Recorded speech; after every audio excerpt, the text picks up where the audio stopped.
પોરબંદર તાલુકા પોરબંદર જિલ્લાના દેગામ ગામ પાંડોદર ગામનો હું ખાતેદાર ખેડૂત વસુ કેશવ સુંડાવદરા ઉર્ફે મેણંદ કેશવ સુંડાવદરા.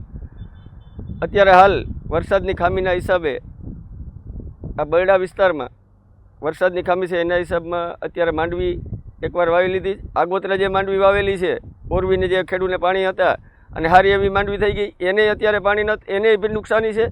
અને જે પાછળ વરસાદના હિસાબે વાવેલી છે એને 50% તમે આ જોઈ શકો છો. અને અત્યારે બીજા નંબરમાં કે હુકારો આવી ગયો, તપના હિસાબે વાવડાના ધૂપના હિસાબે ત્યારે પાણી નથી, ભેજના જરાય નથી.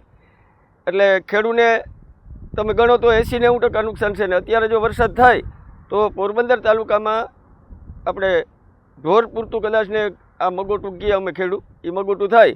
અને બાકી જો સરકાર આમ તો જાહેર કરે જો અસરગ્રસ્ત, તો અમારી માટે એને નમ્ર વિનંતી કે નમ્ર અરજી. અને બીજા નંબરમાં આમ તો 1 ઓગસ્ટે વરસાદ ના થયો હોય ત્યાં સુધી 1 ઓગસ્ટે દુષ્કાળ જાહેર કરી દેવાનો થતો હોય.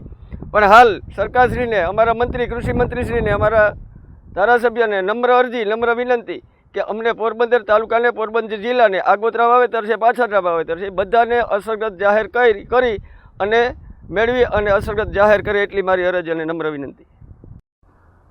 પોરબંદર જિલ્લાના દેગામ ગામનો ખેડૂત લક્ષ્મણ માલદેવ ઓડેદરા. આ વર્ષે અમારા બરડા વિસ્તારમાં 1-1.5 ઇંચ વરસાદ છે અને આગોતરા જે થોડા ઘણા પાણી હતા એને લીધે થોડું ઘણું વાવેતર કરેલ છે.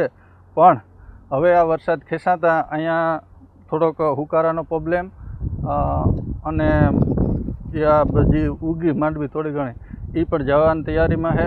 અને બીજા નંબરમાં કે હવે પિયતનું કે કોઈ અમારી પાસે ઓપ્શન નથી, વાવ, કૂવા, તળાવ બધું ખાલી જ છે.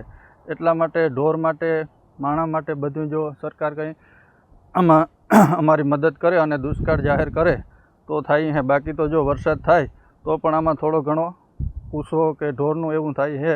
બીજું કંઈ હવે આમાં આહા દેખાતી નથી.